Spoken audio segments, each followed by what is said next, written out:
Good morning students. अज आप अपने syllabus विच दिते हुए लेख औरत समाज विच औरत दा स्थान पढ़ांगे ते उहदे ते विचार चर्चा करांगे। जिवें कि तुसीं सारे ही अपनी किताबां दे पेज नंबर 210 न्यू बुक्स और ओल्ड बुक्स 203 ते देख रहे हो कि तुहाडे बुक दे भी सब तो पहला कोटेशन भी दिती हुई आ और ਨਾਲ ही ਤੁਹਾਨੂੰ ਇਹ ਵੀ ਦੱਸਿਆ ਹੈ ਕਿ ਕਿਵੇਂ ਔਰਤ ਜਿਹੜੀ ਹੈਗੀ ਉਹਦਾ ਪਿਛੋਕੜ ਕੀ ਸੀਗਾ ਪਹਿਲਾਂ, ਫਿਰ ਉਹਨੇ ਸਮਾਜ ਨੂੰ ਕੀ ਦੇਣ ਦਿੱਤੀ, ਕਿਵੇਂ ਜਿਹੜੇ ਮਹਾਂਪੁਰਖ ਲੋਕ ਹੋਏ ਨੇ ਉਹਨਾਂ ਨੇ ਔਰਤ ਦੇ ਹੱਕ ਵਿੱਚ ਆਵਾਜ਼ ਉਠਾਈ ਸੀ, ਔਰਤ ਦੇ ਲਈ ਜਾਗਰਤੀ ਕਿਉਂ ਜ਼ਰੂਰੀ ਸੀ। ਜੇਕਰ ਸਮਾਜ ਦੇ ਵਿੱਚ ਔਰਤ ਦਾ ਯੋਗਦਾਨ ਨਾ ਹੁੰਦਾ ਤਾਂ ਸਾਡਾ ਸਮਾਜ ਅੱਜ ਅੱਗੇ ਇੰਨਾ ਵਧੀਆ ਨਾ ਹੁੰਦਾ। ਇਹਦੇ ਲਈ ਜੇਕਰ ਆਪਾਂ ਕਿਸੇ ਮਹਾਨ ਲੇਡੀਜ਼ ਦਾ ਨਾਮ ਲਈਏ, ਮਹਾਨ ਔਰਤਾਂ ਦਾ ਨਾਮ ਲਈਏ, बहुत सारिया ने, सरोजनी नायडू है, इंदिरा गांधी है, कल्पना चावला है, और भी बहुत सारिया महान इस्त्रियां हुईयां हन जिन्हां ने देश नू समाज नू अगे तोरन दे विच बहुत ज्यादा योगदान पाया है। सो अज आपां यह लेख पढ़ांगे और नाल दी नाल इस ते आपां विचार चर्चा भी करांगे। सब तो पहला है दिती हुई इहदी भूमिका। जदों कोई आपां कोई लेख लिखदे हां तां ओहदा इंट्रोडक्शन लिखदे हां 3-4 लाइन्स दे विच। सो अज भी आपां इहदे बारे पहला इहदी इंट्रोडक्शन ही देखांगे। औरत मनुख दी जन्मदाती है। पहली लाइन दिती हुई है आदि काल तो लैके, आद मीन्स जदों तो ये संसार शुरू होया, आदि काल जदों तो संसार शुरू होया है तो लैके अज तक समाज विच औरत नू जो ओहदा बनदा हक सीगा ਉਹ नहीं मिलिया, मान सतिकार नहीं मिलिया, क्योंकि औरत नू समाज दी देश जननी तां कहा जांदा आ, पर उस जननी नू एक रब दी तरह, एक गुरु दी तरह, एक गॉड दी तरह कदे भी मन्निया नहीं गया। सगों हमेशा ही जेकर तुसीं पुराने समय नू देख लो, ਅੱਜ ਦੇ ਸਮੇਂ ਵਿੱਚ ਵੀ ਦੇਖ ਲਓ, ਤੁਹਾਡੇ ਆਪਣੇ ਹੀ ਘਰਾਂ ਵਿੱਚ ਦੇਖ ਲਓ ਕਿ ਤੁਹਾਡੇ ਆਪਣੇ ਘਰਾਂ ਵਿੱਚ ਔਰਤਾਂ ਦੀ ਕਿੰਨੀ ਕੁ ਚੱਲਦੀ ਹੈ ਕਿ ਤੁਹਾਡੇ ਮੰਮੀ ਨੂੰ, ਤੁਹਾਡੇ ਪਾਪਾ ਦੇ ਨੂੰ ਕਿਸੇ ਨੂੰ ਕੋਈ ਸਲਾਹ ਮਸ਼ਵਰਾ ਦੇਣ ਦੇ ਦਾ ਰਾਈਟ ਹੁੰਦਾ ਹੈ। ਕਰਨੀ ਜੇਕਰ ਉਹ ਕਿਤੇ ਬੋਲ ਵੀ ਦਿੰਦੀ ਹਨ, ਪਰ ਕਰਨੀ ਹਮੇਸ਼ਾ ਪੁਰਸ਼ਾਂ ਨੇ ਆਪਣੇ ਮਨ ਦੀ ਹੀ ਹੁੰਦੀ ਹੈ। ਇਸੇ ਲਈ ਕਿਹਾ ਹੈ ਕਿ ਔਰਤ ਨੂੰ ਭਾਵੇਂ ਜਗ ਜਨਨੀ ਬੋਲਿਆ ਗਿਆ ਹੈ, ਜਗ ਸੰਸਾਰ ਦੀ ਜਨਮਦਾਤੀ ਕਿਹਾ ਗਿਆ ਹੈ, ਪਰ ਉਹਨੂੰ ਬਣਦਾ ਮਾਣ ਸਤਿਕਾਰ ਨਹੀਂ ਦਿੱਤਾ ਗਿਆ। ਸੋ ਇਹਦਾ ਅਗਲਾ ਜਿਹੜਾ ਪੁਆਇੰਟ ਹੈਗਾ ਆ ਉਹ ਆਪਾਂ ਦੇਖਾਂਗੇ ਇਤਿਹਾਸਿਕ ਪਿਛੋਕੜ। ਆਪਾਂ ਟੀਵੀ ਤੇ ਵੀ ਤੁਸੀਂ ਬਹੁਤ ਸਾਰੇ ਦੇਖਦੇ ਹੋ ਸੀਰੀਅਲ ਜਿਹਦੇ ਵਿੱਚ ਔਰਤਾਂ ਬਾਰੇ ਦੱਸਿਆ ਗਿਆ ਹੁੰਦਾ ਹੈ। ਹੁਣੀ ਇੱਕ ਸੀਰੀਅਲ ਸ਼ੁਰੂ ਹੋਇਆ ਅਹਿल्या, ठीक है, जरूर देखिया करो। ਉਹਦੇ ਵਿੱਚ ਇਹੀ ਹੈ ਦਿਖਾਇਆ ਜਾਂਦਾ ਕਿ ਕਿਵੇਂ ਔਰਤਾਂ ਨੂੰ ਪਹਿਲਾਂ ਕਿਹੜੀਆਂ ਪ੍ਰਥਾਵਾਂ ਹੁੰਦੀਆਂ ਸੀ। ਔਰਤਾਂ ਦਾ ਛੋਟੀ ਉਮਰ ਦੇ ਵਿੱਚ ਹੀ ਕੁੜੀਆਂ ਦਾ ਵਿਆਹ ਕਰ ਦਿੱਤਾ ਜਾਂਦਾ ਸੀਗਾ। ਜੇਕਰ ਉਹਨਾਂ ਦੇ ਪਤੀ ਦੀ ਮੌਤ ਹੋ ਜਾਂਦੀ ਸੀ ਤਾਂ ਉਹਨਾਂ ਨੂੰ ਜਿਉਂਦੇ ਜੀ ਪਤੀ ਦੇ ਨਾਲ ਹੀ ਚਿਤਾ ਵਿੱਚ ਜਲਾ ਕੇ ਸਾੜ ਦਿੱਤਾ ਜਾਂਦਾ ਸੀ। ਇਹਨੂੰ ਸਤੀ ਪ੍ਰਥਾ ਕਹਿੰਦੇ ਸੀ। ਜਦੋਂ ਸਤੀ ਪ੍ਰਥਾ ਦਾ ਵਿਰੋਧ ਕੀਤਾ ਗਿਆ, ਇਹਦਾ ਖਾਤਮਾ ਕੀਤਾ ਗਿਆ, ਤਾਂ ਉਸ ਤੋਂ ਬਾਅਦ ਫਿਰ ਜਿਹੜੇ ਵਿਧਵਾ ਔਰਤ ਹੁੰਦੀ ਸੀਗੀ ਉਹਨੂੰ ਬਹੁਤ ਕਠਿਨ ਜੀਵਨ ਬਤੀਤ ਕਰਨਾ ਪੈਂਦਾ ਸੀ। ਉਹ ਸਮਾਜ ਦੇ ਕਿਸੇ ਵੀ ਚੰਗੇ ਮਾੜੇ ਕੰਮ ਵਿੱਚ ਹਿੱਸਾ ਨਹੀਂ ਲੈ ਸਕਦੀ ਸੀ। ਉਹਨੂੰ ਇੱਕ ਕੈਦੀਆਂ ਵਰਗਾ ਜੀਵਨ ਜਿਉਣਾ ਪੈਂਦਾ ਸੀ। ਬਹੁਤ ਘਟੀਆ ਖਾਣਾ ਪੀਣਾ ਦਾ ਸੀ। ਉਹ ਕਦੀ ਵੀ ਕਿਸੇ ਦੇ ਨਾਲ ਗੱਲਬਾਤ ਨਹੀਂ ਕਰਦੀ ਸੀ। ਉਹਦੇ ਬਾਲ ਤੱਕ ਸਿਰ ਤੋਂ ਪੂਰੀ ਤਰ੍ਹਾਂ ਮੁੰਨਵਾ ਦਿੱਤੇ ਜਾਂਦੇ ਸਨ। ਮੀਨਸ ਉਹ ਤਾਂ ਉਹਦੀ ਜੀਵਨ ਤੋਂ, ਮੌਤ ਤੋਂ ਵੀ ਬੱਤਰ ਜਿਹੜਾ ਜੀਵਨ ਸੀਗਾ ਉਹਨੂੰ ਗੁਜ਼ਾਰਨਾ ਪੈਂਦਾ ਸੀ। ਔਰ ਔਰਤ ਨੂੰ ਹਮੇਸ਼ਾ ਪੈਰ ਦੀ ਜੁੱਤੀ ਹੀ ਸਮਝਿਆ ਜਾਂਦਾ ਸੀ। ਔਰਤ ਨੂੰ ਘਰ ਦੇ ਕਿਸੇ ਵੀ ਕੰਮ ਦੇ ਵਿੱਚ, ਕੰਮ ਮੀਨਸ ਕਿਸੇ ਵੀ ਸਲਾਹ ਮਸ਼ਵਰੇ ਦੇ ਵਿੱਚ ਦਖਲ ਅੰਦਾਜ਼ੀ ਕਰਨ ਦਾ ਹੱਕ ਨਹੀਂ ਹੁੰਦਾ ਸੀ। ਜੇਕਰ ਕੋਈ ਔਰਤ ਬੋਲ ਵੀ ਪੈਂਦੀ ਸੀ ਤਾਂ ਉਹਨੂੰ ਇਹੀ ਕਿਹਾ ਜਾਂਦਾ ਸੀ ਕਿ ਔਰਤ ਦੀ ਤਾਂ ਗੁੱਤ ਪਿੱਛੇ ਮੱਤ ਹੁੰਦੀ ਆ। ਮੀਨਸ ਕਿ ਜਿੰਨੀ ਸਮਝ ਮਰਦ ਨੂੰ ਹੈ ਓਨੀ ਔਰਤ ਨੂੰ ਨਹੀਂ ਹੁੰਦੀ। ਗ੍ਰਹਿਸਥ ਜੀਵਨ ਦੇ ਵਿੱਚ ਰਹਿੰਦਿਆਂ ਹੋਇਆ ਔਰਤ ਘਰ ਦੀ ਚਾਰ ਦੀਵਾਰੀ ਦੇ ਵਿੱਚ ਹੀ ਕੈਦ ਹੋ ਕੇ ਰਹਿ ਜਾਂਦੀ ਸੀ। ਉਸ ਨੂੰ ਸਮਾਜ ਦੇ ਵਿੱਚ ਵਿਚਰਨ ਦਾ, ਪੜ੍ਹਨ ਲਿਖਣ ਦਾ, ਮਰਦਾਂ ਦੇ ਬਰਾਬਰ ਮੋਢੇ ਨਾਲ ਮੋਢਾ ਜੋੜ ਕੇ ਤੁਰਨ ਦਾ ਬਿਲਕੁਲ ਵੀ ਅਧਿਕਾਰ ਨਹੀਂ ਹੁੰਦਾ ਸੀ। ਜੇਕਰ ਉਹ ਕਿਤੇ ਮਤਲਬ ਕਿ ਕਿਧਰੇ ਜਾਂਦੀ ਵੀ ਸੀ ਤਾਂ ਜਿਹੜਾ ਮਰਦ ਹੁੰਦਾ ਸੀਗਾ ਉਹ ਕਾਫੀ ਅੱਗੇ ਹੁੰਦਾ ਸੀ ਔਰ ਔਰਤ ਘੁੰਗਟ ਕੱਢ ਕੇ ਉਸ ਤੋਂ ਬਹੁਤ ਪਿੱਛੇ ਤੁਰੀ ਹੁੰਦੀ ਸੀ। ਮਤਲਬ ਕਿ ਇੰਨਾ ਉਸ ਸਮੇਂ ਫਰਕ ਕੀਤਾ ਜਾਂਦਾ ਸੀ। ਮਹਾਂਪੁਰਖਾਂ ਵੱਲੋਂ ਔਰਤ ਦੇ ਹੱਕ ਵਿੱਚ ਆਵਾਜ਼। ਹੌਲੀ ਹੌਲੀ ਔਰਤ ਦੀ ਸਥਿਤੀ ਨੂੰ ਸੁਧਾਰਨ ਦੇ ਕਈ ਸਾਰੇ ਯੋਗ ਕਦਮ ਚੁੱਕੇ ਗਏ। ਤੇ ਸਾਨੂੰ ਮੈਂ ਜਿਹੜਾ ਹੁਣੀ ਸੀਰੀਅਲ ਦੱਸ ਕੇ ਹਟੀ ਆ, ਇਹਦੇ ਵਿੱਚ ਵੀ ਆ, ਉਹ ਛੋਟੀ ਜੀ ਬੱਚੀ ਆ, ਉਹਦਾ ਵੀ ਜਿਹੜਾ ਵਿਆਹ ਹੈਗਾ ਆ ਉਹ ਤੈਅ ਕਰ ਦਿੱਤਾ ਜਾਂਦਾ ਆ।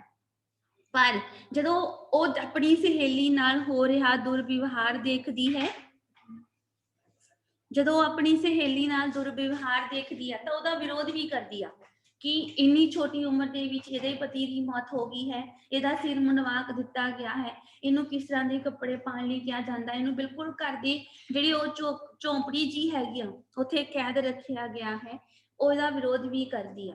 ਪਰ ਹਜੇ ਉਹਦੀ ਇਸ ਵਿਰੋਧ ਨੂੰ ਕੋਈ ਵੀ ਮੰਨਣ ਲਈ ਤਿਆਰ ਨਹੀਂ ਹੁੰਦਾ, ਕਿਉਂਕਿ ਸਾਰੇ ਹੀ ਲੋਕ ਉਹਨੂੰ ਗਲਤ ਮੰਨਦੇ ਹਨ। ਪਰ ਹੌਲੀ ਹੌਲੀ ਕਹਿੰਦੇ ਇਹਦੇ ਵਿੱਚ ਸੁਧਾਰ ਹੋਣਾ ਸ਼ੁਰੂ ਹੋਇਆ। ਪਹਿਲਾਂ ਸਤੀ ਪ੍ਰਥਾ ਖਤਮ ਹੋਈ, ਫਿਰ ਉਸ ਤੋਂ ਬਾਅਦ ਬਾਲ ਵਿਵਾਹ ਖਤਮ ਕੀਤਾ ਗਿਆ। ਬਾਲ ਵਿਵਾਹ ਸਮਝਦੇ ਹੋ ਨਾ, ਛੋਟੀ ਉਮਰ ਦੇ ਵਿੱਚ ਹੀ ਕੁੜੀਆਂ ਮੁੰਡਿਆਂ ਦੇ ਵਿਆਹ ਕਰ ਦਿੱਤੇ ਜਾਂਦੇ ਸੀ। ਫਿਰ ਉਸ ਤੋਂ ਬਾਅਦ ਵਿਧਵਾ ਵਿਆਹ ਕਰਨ ਦੀ ਪਿਰਤ ਪਾਈ ਗਈ। ਵਿਧਵਾ ਵਿਆਹ ਮੀਨਸ ਜੇਕਰ ਕਿਸੇ ਮਰਦ ਦੀ ਪਤਨੀ ਦੀ ਡੈਥ ਹੋ ਜਾਂਦੀ ਆ, ਜੇ ਉਹ ਦੂਸਰਾ ਵਿਆਹ ਕਰਾ ਸਕਦਾ ਹੈ ਤਾਂ ਔਰਤ ਕਿਉਂ ਨਹੀਂ ਕਰਵਾ ਸਕਦੀ, ਉਹਨੂੰ ਵੀ ਇਹਦੇ ਹੱਕ ਹੋਣਾ ਚਾਹੀਦਾ ਹੀ ਹੈ ਨਾ। ਫਿਰ ਇਹ ਵਿਧਵਾ ਵਿਆਹ ਦੀ ਪਿਰਤ ਪਾਈ ਗਈ ਸੀਗੀ, ਰੀਤ ਤੋਰੀ ਗਈ ਸੀਗੀ। ਫਿਰ ਉਸ ਤੋਂ ਬਾਅਦ ਜਿਹੜੇ ਮਹਾਂਪੁਰਖ ਸੀਗੇ, ਜਿਵੇਂ ਗੁਰੂ ਨਾਨਕ ਦੇਵ ਜੀ ਨੇ ਵੀ ਕਿਹਾ ਹੋਇਆ ਹੈਗਾ ਆ ਕਿ ਸੋ ਕਿਉਂ ਮੰਦਾ ਆਖੀਏ ਜਿਤ ਜੰਮੇ ਰਾਜਾਨ, ਕਿ ਉਸ ਜਨਨੀ ਨੂੰ, ਉਸ ਮਾਂ ਨੂੰ ਕਿਉਂ ਬੁਰਾ ਕਹਿਣਾ, ਉਸ ਔਰਤ ਨੂੰ ਕਿਉਂ ਬੁਰਾ ਕਹਿਣਾ ਜਿਸਨੇ ਵੱਡੇ ਵੱਡੇ ਰਾਜਿਆਂ ਮਹਾਰਾਜਿਆਂ ਤੱਕ ਨੂੰ ਜਨਮ ਦਿੱਤਾ ਹੈ। ਭਾਵ ਕਿ ਇਸ ਤਰ੍ਹਾਂ ਹੋਰ ਵੀ ਕਈ ਜਿਹੜੇ ਮਹਾਂਪੁਰਖ ਹੋਏ ਨੇ, ਉਹਨਾਂ ਨੇ ਵੀ ਔਰਤ ਦੇ ਹੱਕ ਵਿੱਚ ਆਵਾਜ਼ ਉਠਾਈ ਤੇ ਬਹੁਤ ਸਾਰੇ ਸੁਧਾਰ ਕੀਤੇ। ਬਰਾਬਰੀ ਦਾ ਦਰਜਾ, ਭਾਰਤ ਦੀ ਆਜ਼ਾਦੀ ਮਗਰੋਂ ਔਰਤਾਂ ਨੂੰ ਵੀ ਮਰਦਾਂ ਦੇ ਬਰਾਬਰ ਦਾ ਹੱਕ, ਅਧਿਕਾਰ, ਦਰਜਾ ਦਿੱਤਾ ਗਿਆ। ਇਸ ਤੋਂ ਪਹਿਲਾਂ ਜਿਹੜੀ ਔਰਤ ਸੀਗੀ ਉਹ ਕਦੇ ਵੀ ਮਰਦ ਦੇ ਬਰਾਬਰ ਨਹੀਂ ਸੀ ਖੜੀ ਹੋ ਸਕਦੀ, ਉਹਨੂੰ ਪੜ੍ਹਨ ਦਾ ਅਧਿਕਾਰ ਨਹੀਂ ਸੀ। ਕਿਹਾ ਜਾਂਦਾ ਸੀਗਾ ਕਿ ਤੂੰ ਸਿਰਫ ਚੁੱਲ੍ਹਾ ਚੌਂਕਾ ਹੀ ਕਰਨਾ ਹੈ, ਤੇਰੀ ਜ਼ਿੰਦਗੀ ਸਿਰਫ ਘਰ ਦੀ ਚਾਰ ਦੀਵਾਰੀ ਤੱਕ ਹੀ ਸੀਮਤ ਹੈ, ਇਸ ਤੋਂ ਬਾਹਰ ਜਾਣ ਦਾ ਤੈਨੂੰ ਹੱਕ ਨਹੀਂ, ਤੂੰ ਪੜ੍ਹ ਲਿਖ ਕੇ ਕੀ ਕਰਨਾ ਹੈ। ਪਰ ਹੌਲੀ ਹੌਲੀ ਜਿਵੇਂ ਕਹਿੰਦੇ ਪਰਿਸਥਿਤੀਆਂ ਸੁਧਰਦੀਆਂ ਗਈਆਂ, ਹਾਲਾਤ ਸੁਧਰਦੇ ਗਏ, ਔਰਤ ਨੂੰ ਪੜ੍ਹਨ ਦਾ ਅਧਿਕਾਰ ਵੀ ਮਿਲਿਆ ਤੇ ਆਜ਼ਾਦੀ ਤੋਂ ਬਾਅਦ ਭਾਰਤ ਦੇ ਵਿੱਚ ਖੁੱਲੇ ਤੌਰ ਤੇ ਔਰਤਾਂ ਪੜ੍ਹ ਲਿਖ ਸਕੀਆਂ ਔਰ ਦੇਸ਼ ਦੀ ਰਾਜਨੀਤੀ ਤੇ ਸਮਾਜਿਕ ਖੇਤਰ ਦੇ ਵਿੱਚ ਆਪਣਾ ਵੱਡਮੁੱਲਾ ਯੋਗਦਾਨ ਪਾਉਣ ਲੱਗੀਆਂ। ਆਪਣੇ ਦੇਸ਼ ਦੀ ਪਹਿਲੀ ਪ੍ਰਧਾਨ ਮੰਤਰੀ ਕੌਣ ਸੀ? ਜਿਹੜੀ ਇਸਤਰੀ ਪ੍ਰਧਾਨ ਮੰਤਰੀ ਸੀ, ਹਾਂਜੀ, ਇੰਦਰਾ ਗਾਂਧੀ। ਬਿਲਕੁਲ, ਸ਼੍ਰੀਮਤੀ ਇੰਦਰਾ ਗਾਂਧੀ। ਦੇਖੋ, ਜਦੋਂ ਦੇਸ਼ ਨੇ ਤਰੱਕੀ ਕਰਨੀ ਸ਼ੁਰੂ ਕੀਤੀ ਆ ਤਾਂ ਸਭ ਤੋਂ ਪਹਿਲਾਂ ਫਿਰ ਕੀ ਹੋਇਆ ਕਿ ਜਿਨ੍ਹਾਂ ਔਰਤਾਂ ਨੂੰ ਘਰਾਂ ਦੇ ਵਿੱਚ ਕੈਦ ਕਰਕੇ ਰੱਖਿਆ ਜਾਂਦਾ ਸੀਗਾ, ਫਿਰ ਉਹਨਾਂ ਦੇ ਹੱਥਾਂ ਵਿੱਚ ਦੇਸ਼ ਦੀ ਵਾਂਗਡੋਰ ਵੀ ਦਿੱਤੀ ਜਾਣ ਲੱਗੀ। ਫਿਰ ਇਸ ਤੋਂ ਇਲਾਵਾ ਪਿੰਡਾਂ ਦੇ ਵਿੱਚ ਜਾਂ ਨਗਰਾਂ ਦੇ ਵਿੱਚ, ਪੰਚਾਇਤਾਂ ਦੇ ਵਿੱਚ ਵੀ ਔਰਤਾਂ ਦਾ ਰਾਖਵਾਂਕਰਨ ਹੁੰਦਾ, ਰਿਜ਼ਰਵ ਕੋਟਾ ਰੱਖਿਆ ਜਾਣ ਲੱਗਾ ਕਿ ਇੰਨੇ ਪ੍ਰਤੀਸ਼ਤ ਤੱਕ ਔਰਤਾਂ ਵੀ ਇਸ ਦੇ ਵਿੱਚ ਹਿੱਸਾ ਲੈ ਸਕਦੀਆਂ ਹਨ। ਅਗਲਾ ਹੈ ਔਰਤਾਂ ਦਾ ਸਮਾਜਿਕ ਵਿਕਾਸ ਵਿੱਚ ਯੋਗਦਾਨ। ਜੇਕਰ ਅਸੀਂ ਕਹਿੰਦੇ ਆਪਣੇ ਇਤਿਹਾਸ ਨੂੰ ਦੇਖੀਏ, ਆਪਣੇ ਇਤਿਹਾਸ ਨੂੰ ਫਰੋਲੀਏ ਤਾਂ ਦੇਸ਼ ਦੀ ਆਜ਼ਾਦੀ ਤੋਂ ਇਲਾਵਾ ਸਮਾਜ ਸੁਧਾਰਨ ਦੇ ਰੂਪ ਵਿੱਚ ਵੀ ਸਾਡੇ ਜਿਹੜੀਆਂ ਔਰਤਾਂ ਨੇ ਵੱਡਮੁੱਲਾ ਯੋਗਦਾਨ ਪਾਇਆ ਹੈ, ਜਿਹਦੇ ਵਿੱਚ ਆਜ਼ਾਦੀ ਦੇ ਲਈ ਦੇਖੀਏ ਤਾਂ ਮਹਾਰਾਣੀ ਲక్ష్ਮੀ ਬਾਈ, ਜੋ ਕਿ ਝਾਂਸੀ ਦੀ ਰਾਣੀ ਸੀ, ਆਪਣੇ ਆਪ ਨੂੰ ਸ਼ਹੀਦ, ਉਸ ਤੋਂ ਇਲਾਵਾ ਹੋਰ ਵੀ ਬਹੁਤ ਸਾਰੀਆਂ ਔਰਤਾਂ ਹੋਈਆਂ ਨੇ ਜਿਨ੍ਹਾਂ ਨੇ ਦੇਸ਼ ਨੂੰ ਆਜ਼ਾਦ ਕਰਾਉਣ ਵਿੱਚ ਵੱਡਮੁੱਲਾ ਯੋਗਦਾਨ ਪਾਇਆ ਸੀ। ਫਿਰ ਇਸੇ ਤਰ੍ਹਾਂ ਹੀ ਸਮਾਜ ਵਿੱਚ ਫੈਲੀਆਂ ਹੋਈਆਂ ਕੁਰੀਤੀਆਂ, ਦਹੇਜ ਪ੍ਰਥਾ, ਸਤੀ ਪ੍ਰਥਾ, ਬਾਲ ਵਿਵਾਹ, ਵਿਧਵਾ ਵਿਆਹ ਆਦਿ ਵਰਗੀਆਂ ਨੂੰ ਰੋਕਣ ਦੇ ਲਈ ਵੀ ਔਰਤਾਂ ਨੇ ਵੱਧ ਚੜ ਕੇ ਹਿੱਸਾ ਦਿੱਤਾ ਕਿਸੇ ਨਾ ਕਿਸੇ ਰੂਪ। ਕਈਆਂ ਨੇ ਅੰਦੋਲਨ ਕੀਤੇ, ਕਈਆਂ ਨੇ ਆਪਣੀਆਂ ਲਿਖਤਾਂ ਦੇ ਰੂਪ ਵਿੱਚ, ਜਿਵੇਂ ਪੰਜਾਬੀ ਦੀ ਕਵਿਤਰੀ ਆ ਅੰਮ੍ਰਿਤਾ ਪ੍ਰੀਤਮ ਹੈ ਨਾ, ਕਿ ਕਈਆਂ ਨੇ ਆਪਣੀਆਂ ਲਿਖਤਾਂ ਦੇ ਰੂਪ ਵਿੱਚ ਹਰ ਪੱਖੋਂ ਯੋਗਦਾਨ ਪਾਉਣ ਦੀ ਕੋਸ਼ਿਸ਼ ਕੀਤੀ ਤਾਂ ਜੋ ਸਮਾਜ ਦੇ ਵਿੱਚ ਔਰਤ ਦੀ ਜਿਹੜੀ ਸਥਿਤੀ ਆ ਉਹਦੇ ਵਿੱਚ ਸੁਧਾਰ ਹੋ ਸਕੇ। ਭਰੂਣ ਹੱਤਿਆ ਦਾ ਰੁਝਾਨ ਸਮੇਂ ਦੇ ਅਨੁਸਾਰ ਬਦਲਣ ਦੇ ਨਾਲ ਨਾਲ ਔਰਤ ਦੀ ਸਥਿਤੀ ਬਦਲੀ। ਪਹਿਲਾਂ ਕੀ ਹੁੰਦਾ ਸੀਗਾ, ਪਰ ਜਿਹੜੀ ਔਰਤ ਨੂੰ ਛੋਟੇ ਰੂਪ ਦੇ ਵਿੱਚ, ਬੱਚੇ ਦੇ ਰੂਪ ਵਿੱਚ ਹੀ ਕੁੱਖ ਵਿੱਚ ਕਤਲ ਕਰਨ ਦਾ ਜਿਹੜਾ ਰੁਝਾਨ ਸੀਗਾ ਇਹ ਖਤਮ ਨਹੀਂ ਹੋਇਆ ਸੀ। ਪਹਿਲਾਂ ਕੀ ਹੁੰਦਾ ਸੀਗਾ ਕਿ ਜਦੋਂ ਕਿਸੇ ਦੇ ਘਰ ਵਿੱਚ ਬੱਚੀ ਦਾ ਜਨਮ ਹੁੰਦਾ ਸੀ ਤਾਂ ਬੱਚੀ ਦੀ ਗੱਲ ਸੁਣ ਕੇ ਹੀ ਉਹਨੂੰ ਘੜੇ ਵਿੱਚ ਬੰਦ ਕਰਕੇ, ਮੂੰਹ ਬੰਨ ਕੇ ਉੱਪਰ ਉਹਨੂੰ ਮਿੱਟੀ ਵਿੱਚ ਦੱਬ ਦਿੱਤਾ ਜਾਂਦਾ ਸੀ। ਇਸ ਤਰ੍ਹਾਂ ਕੰਨਿਆ ਹੱਤਿਆ ਕੀਤੀ ਜਾਂਦੀ ਸੀ। ਪਰ ਹੁਣ ਸਮੇਂ ਦੇ ਬਦਲਣ ਨਾਲ ਕਈ ਸਾਰੀਆਂ ਟੈਕਨੀਕਸ ਆ ਗਈਆਂ, ਕਈ ਸਾਰੀਆਂ ਸਾਇੰਸ ਨੇ ਕਾਢਾਂ ਕੱਢੀਆਂ, ਤਾਂ ਕੁੜੀਆਂ ਨੂੰ ਗਰਭ ਦੇ ਵਿੱਚ ਹੀ ਖਤਮ ਕੀਤਾ ਜਾਣ ਲੱਗ ਪਿਆ, ਜਿਸ ਕਰਕੇ ਸਾਡੇ ਭਾਰਤ ਦੇ ਵਿੱਚੋਂ ਹੀ ਕੁੜੀਆਂ ਦੀ ਗਿਣਤੀ ਜਿਹੜੀ ਸੀਗੀ ਉਹ ਘਟਣੀ ਸ਼ੁਰੂ ਹੋ ਗਈ ਸੀ। ਫਿਰ ਇਹਦੇ ਵਿਰੁੱਧ ਵੀ ਕਈ ਸਾਰੇ ਕਾਨੂੰਨ ਬਣਾਏ ਗਏ, ਹਸਪਤਾਲਾਂ ਦੇ ਵਿੱਚ ਰੋਕ ਲਗਾਈ ਗਈ, ਜਿਸ ਕਰਕੇ ਹੁਣ ਵੀ ਕਾਫੀ ਹੱਦ ਤੱਕ ਇਸ ਤੇ ਰੋਕ ਲਗਾਈ ਗਈ ਹੈ। ਪਰ ਜਿਹੜੇ ਕਈ ਬੈਕਵਰਡ ਏਰੀਆ ਹੈਗੇ, ਦਿਹਾਤੀ ਏਰੀਏ ਹਨ, ਉੱਥੇ ਹਜੇ ਵੀ ਇਹ ਸਭ ਕੁਝ ਕੀਤਾ ਜਾਂਦਾ ਹੈ। ਔਰਤਾਂ ਵਿੱਚ ਜਾਗਰਤੀ, ਕਹਿੰਦੇ ਕਿ ਅੱਜ ਦੇ ਸਮੇਂ ਦੀ ਜਿਹੜੀ ਔਰਤ ਹੈਗੀ ਹੈ, ਜਦੋਂ ਉਹ ਪੜ੍ਹ ਲਿਖ ਗਈ, ਸਭ ਤੋਂ ਪਹਿਲਾਂ ਇਹਦੀ ਔਰਤਾਂ ਨੂੰ ਪਿੱਛੇ ਰੱਖਣ ਦਾ ਕਾਰਨ ਕੀ ਸੀ ਕਿ ਔਰਤ ਅਨਪੜ੍ਹ ਸੀ, ਘਰ ਦੀ ਚਾਰ ਦੀਵਾਰੀ ਵਿੱਚ ਰਹਿੰਦੀ ਸੀ, ਉਹਨੂੰ ਆਪਣੇ ਅਧਿਕਾਰਾਂ, ਆਪਣੇ ਹੱਕਾਂ ਬਾਰੇ ਬਿਲਕੁਲ ਵੀ ਕੋਈ ਜਾਣਕਾਰੀ ਨਹੀਂ ਸੀ। ਸੋ ਸਮੇਂ ਦੇ ਬਦਲਣ ਦੇ ਨਾਲ ਔਰਤਾਂ ਵਿੱਚ ਜਾਗਰਤੀ ਆਣੀ ਸ਼ੁਰੂ ਹੋਈ, ਉਹਨਾਂ ਨੂੰ ਪੜ੍ਹਨ ਦਾ ਅਧਿਕਾਰ ਮਿਲਿਆ, ਉਹ ਵੀ ਮਰਦਾਂ ਵਾਂਗ ਸਕੂਲਾਂ ਕਾਲਜਾਂ ਵਿੱਚ ਜਾ ਕੇ ਪੜ੍ਹਨ ਲੱਗੀਆਂ, ਉਹਨਾਂ ਨੂੰ ਆਪਣੇ ਹੱਕਾਂ ਅਧਿਕਾਰਾਂ ਦਾ ਪਤਾ ਚੱਲਿਆ, ਤਾਂ ਜਿਸ ਕਰਕੇ ਉਹਨਾਂ ਵਿੱਚ ਜਾਗਰਤੀ ਆਈ। ਕਹਿੰਦੇ ਇਸ ਲਈ ਤਾਂ ਕਿਹਾ ਜਾਂਦਾ ਸੀ, ਜੇਕਰ ਘਰ ਦੇ ਵਿੱਚ ਇੱਕ ਲੜਕੀ ਪੜ੍ਹਦੀ ਆ ਤਾਂ ਪੂਰਾ ਪਰਿਵਾਰ ਪੜ੍ਹਦਾ ਆ, ਜੇਕਰ ਇੱਕ ਲੜਕਾ ਪੜ੍ਹਦਾ ਆ ਤਾਂ ਕੇਵਲ ਇੱਕ ਪੁਰਸ਼ ਪੜ੍ਹਦਾ ਆ। ਇਸ ਭਾਵਨਾ ਦੇ ਨਾਲ ਹੁਣ ਭਾਰਤ ਦੇ ਵਿੱਚ ਹਰ ਘਰ ਦੇ ਵਿੱਚ ਪੜ੍ਹੇ ਲਿਖੀ ਕੁੜੀ ਦਾ ਹੋਣਾ ਜ਼ਰੂਰੀ ਹੋ ਗਿਆ ਹੈ। ਔਰ ਅੱਜ ਦੇ ਸਮੇਂ ਵਿੱਚ ਕੁੜੀ ਤੇ ਮੁੰਡੇ ਵਿੱਚ ਫਰਕ ਵੀ ਬਹੁਤ ਘਟ ਗਿਆ ਹੈ, ਕਿਉਂਕਿ ਜਿਨ੍ਹਾਂ ਪਰਿਵਾਰਾਂ ਦੇ ਵਿੱਚ ਕੇਵਲ ਇੱਕ ਕੁੜੀ ਜਾਂ ਦੋ ਕੁੜੀਆਂ ਹੁੰਦੀਆਂ ਹਨ, ਉਹ ਆਪਣੇ ਬੱਚਿਆਂ ਨੂੰ ਮੁੰਡਿਆਂ ਦੀ ਤਰ੍ਹਾਂ ਹੀ ਪਾਲਦੇ ਹਨ, ਉਹਨਾਂ ਨੂੰ ਪੜ੍ਹਾਉਂਦੇ ਹਨ, ਕਿਉਂਕਿ ਪੜ੍ਹਾਈ ਹੋਣ ਦੇ ਨਾਲ ਨਾਲ, ਗਿਆਨ ਹੋਣ ਦੇ ਨਾਲ ਨਾਲ ਲੋਕਾਂ ਦੀ ਸੋਚ ਬਦਲੀ, ਮੁੰਡੇ ਕੁੜੀ ਦੇ ਫਰਕ ਨੂੰ ਖਤਮ ਕੀਤਾ ਗਿਆ। ਤੁਹਾਡੀ ਵੀ ਫੈਮਿਲੀ ਦੇ ਵਿੱਚ ਹੈ ਨਾ, ਕਈ ਸਾਰੇ ਪਰਿਵਾਰਾਂ ਦੇ ਵਿੱਚ ਇੱਕ ਕੁੜੀ ਹੈ ਜਾਂ ਕਿਸੇ ਪਰਿਵਾਰ 'ਚ ਦੋ ਕੁੜੀਆਂ ਨੇ, ਪਰ ਉਹਨਾਂ ਕੁੜੀਆਂ ਨਾਲ ਕਦੇ ਫਰਕ ਨਹੀਂ ਨਾ ਹੁਣ ਕੀਤਾ ਜਾਂਦਾ, ਸਭ ਨੂੰ ਇੱਕ ਸਮਾਨ ਹੀ ਸਮਝਿਆ ਜਾਂਦਾ ਹੈ। ਇਹ ਔਰਤ ਦੇ ਪੜ੍ਹਨ ਦੇ ਨਾਲ ਹੀ ਉਹਦੇ ਵਿੱਚ ਜਾਗਰਤੀ ਆਈ ਹੈ। ਅੱਗੇ ਲਾਸਟ ਪੁਆਇੰਟ ਦਿੱਤਾ ਹੋਇਆ ਹੈ ਸਾਰਾਂਸ਼, ਕਿ ਆਪਾਂ ਨੇ ਜੋ ਵੀ ਲੇਖ ਪੜ੍ਹਿਆ ਹੈ, ਉਸ ਲੇਖ ਨੂੰ ਪੜ੍ਹਨ ਤੋਂ ਬਾਅਦ ਕੀ ਸਾਡੇ ਵਿਚਾਰ ਨੇ, ਕੀ ਅਸੀਂ ਇਹਦੇ ਬਾਰੇ ਸਮਝ ਸਕੇ ਹਾਂ, ਕੀ ਅਸੀਂ ਇਹਦੇ ਬਾਰੇ ਲਿਖ ਸਕਦੇ ਹਾਂ।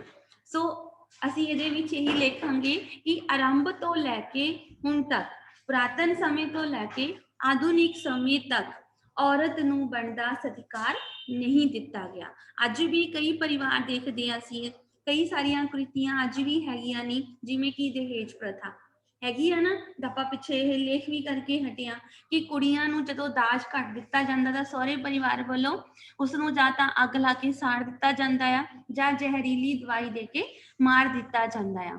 ਇਹ ਪ੍ਰਥਾ ਅੱਜ ਵੀ ਸਾਡੇ ਸਮਾਜ ਵਿੱਚ ਭਾਰੂ ਹੈ। ਕਈ ਵਾਰੀ ਕੀ ਹੁੰਦਾ ਹੈ ਕਿ ਕੋਈ ਲੋਕ ਜਿਹੜੇ ਬਾਹਰ ਗਏ ਹੁੰਦੇ ਆ, ਕਈ ਮਾਂ-ਬਾਪ ਨੂੰ ਹੁੰਦਾ ਕਿ ਸਾਡੀ ਧੀ ਬਾਹਰ ਚਲੀ ਜਾਵੇ ਤਾਂ ਉਹ ਪੂਰੇ ਪਰਿਵਾਰ ਨੂੰ ਬਾਹਰ ਸੱਦ ਲਵੇਗੀ। ਉਹ ਇਸ ਤਰ੍ਹਾਂ ਸੋਚਦੇ ਹੋਏ ਇਹ ਵੀ ਨਹੀਂ ਦੇਖਦੇ ਕਿ ਆਪਣੀ ਧੀ ਦਾ ਜਿਸ ਲੜਕੇ ਨਾਲ ਅਸੀਂ ਵਿਆਹ ਕਰ ਰਹੇ ਹਾਂ, ਉਹ ਉਤੋਂ ਦੁੱਗਣੀ ਉਮਰ ਦਾ ਹੈ। ਸਿਰਫ ਇਹ ਦੇਖਦੇ ਆ ਕਿ ਇੱਕ NRI ਹੈ, ਉੱਥੇ ਇਹਦਾ ਆਪਣਾ ਸਾਰਾ ਕੁਝ ਹੈ, ਅਮੀਰ ਵਰਗ ਨਾਲ ਸੰਬੰਧ ਰੱਖਦਾ ਹੈ, ਔਰ ਸਾਡੀ ਧੀ ਉੱਥੇ ਜਾ ਕੇ ਸੁਖੀ ਹੋਏਗੀ। ਉੱਥੇ ਵੀ ਕੁੜੀ ਨੂੰ ਆਪਣੀਆਂ ਮਨ ਦੀਆਂ ਭਾਵਨਾਵਾਂ ਨੂੰ ਖਤਮ ਕਰਕੇ ਉਹਦੇ ਨਾਲ ਵਿਆਹ ਕਰਾਉਣਾ ਪੈਂਦਾ ਹੈ ਤੇ ਬਾਹਰ ਜਾ ਕੇ ਜਾਣਾ ਪੈਂਦਾ ਹੈ। ਕਈ ਵਾਰ ਤਾਂ ਕੀ ਹੁੰਦਾ ਹੈ, ਬਾਹਰ ਜਾ ਕੇ ਉਹ ਉਹਨਾਂ ਨੂੰ ਛੱਡ ਦਿੰਦੇ ਆ, ਜਿਸ ਕਰਕੇ ਕੁੜੀਆਂ ਦੀ ਜਿਹੜੀ ਜ਼ਿੰਦਗੀ ਆ ਉਹ ਖਰਾਬ ਹੋ ਜਾਂਦੀ ਹੈ। ਕੁੜੀਆਂ ਨੂੰ ਆਪਣਾ ਹਮਸਫਰ ਚੁਣਨ ਦਾ ਪੂਰਾ ਹੱਕ ਹੋਣਾ ਚਾਹੀਦਾ ਹੈ, ਕਿਉਂਕਿ ਜ਼ਿੰਦਗੀ ਉਸਨੇ ਗੁਜ਼ਾਰਨੀ ਹੁੰਦੀ ਆ, ਜ਼ਿੰਦਗੀ ਉਸਨੇ ਜਿਉਣੀ ਹੁੰਦੀ ਹੈ। ਭਾਵੇਂ ਕਹਿੰਦੇ ਅੱਜ ਵੀ ਸਮਾਜ ਦੇ ਹਰ ਖੇਤਰ ਵਿੱਚ ਕੁੜੀ ਪਾਇਲਟ ਬਣੀ ਆ, ਡਾਕਟਰ ਬਣੀ ਆ, ਨਰਸ ਹੈ, ਅਧਿਆਪਕ ਹੈ, ਜੱਜ ਹੈ, ਪ੍ਰਧਾਨ ਮੰਤਰੀ ਹੈ, ਰਾਸ਼ਟਰਪਤੀ ਹੈ, ਹਰ ਵਰਗ ਦੇ ਵਿੱਚ ਨੇ ਤਰੱਕੀ ਕੀਤੀ ਹੈ, ਪਰ ਫਿਰ ਵੀ ਕਿਤੇ ਨਾ ਕਿਤੇ ਕੁੜੀਆਂ ਨੂੰ, ਔਰਤਾਂ ਨੂੰ ਨੀਵਾਂ ਹੀ ਰੱਖਣ ਦੀ ਕੋਸ਼ਿਸ਼ ਕਰਦੇ ਨੇ, ਨੀਵਾਂ ਹੀ ਸਮਝਣ ਦੀ ਕੋਸ਼ਿਸ਼ ਕਰਦੇ ਹਨ। ਸੋ ਸਾਨੂੰ ਸਾਰਿਆਂ ਨੂੰ ਔਰਤ ਨੂੰ ਬਣਦਾ ਆਦਰ ਸਤਿਕਾਰ ਦੇਣਾ ਚਾਹੀਦਾ ਹੈ ਤੇ ਉਸਦਾ ਸਮਾਜ ਵਿੱਚ ਉੱਚਾ ਰੁਤਬਾ ਰੱਖਣਾ ਚਾਹੀਦਾ ਹੈ। ਹੁਣ ਤੇ ਤੁਹਾਨੂੰ ਮੈਂ ਐਗਜ਼ਾਮਪਲ ਦੇ ਤੌਰ ਤੇ ਦਿੰਦੀ ਹਾਂ, ਤੁਸੀਂ ਸਾਰੇ ਹਜੇ ਉਸ ਲੈਵਲ ਤੇ ਨਹੀਂ ਆਏ, ਪਰ ਕੱਲ ਨੂੰ ਤੁਸੀਂ ਵੀ ਆਣਾ ਹੈ। ਤੁਸੀਂ ਦੇਖਦੇ ਹੋ ਕਿ ਰਸਤੇ ਦੇ ਵਿੱਚ ਜਾਂ ਕਿਤੇ ਜਾਂਦੇ ਹੋਏ ਕਿੰਨੇ ਕੁੜੀਆਂ ਨਾਲ ਭੱਦੇ ਮਜ਼ਾਕ ਕੀਤੇ ਜਾਂਦੇ, ठीक है। उस टाइम वो पद्दा मजाक करने वाले ये नहीं सोचते कि वो भी साडी भैन वर्गी है, वो भी साडी धी वर्गी है। हुंदा है ना, तुसीं सारे देखदे हो ना, क्यों क्यों हुंदा है इस तरह? क्योंकि उन्हां ने हमेशा ही औरत नूं गलत नज़र नाल देखिया हुंदा है, नीवां समझिया हुंदा है। सो सानू अपनी इहो जी सोच नूं बदलना चाहीदा है। ਇਹ ਸੀ ਬੇਟਾ ਜੀ ਆਪਣਾ ਲੇਖ ਸਮਾਜ ਵਿੱਚ ਔਰਤ ਦਾ ਸਥਾਨ।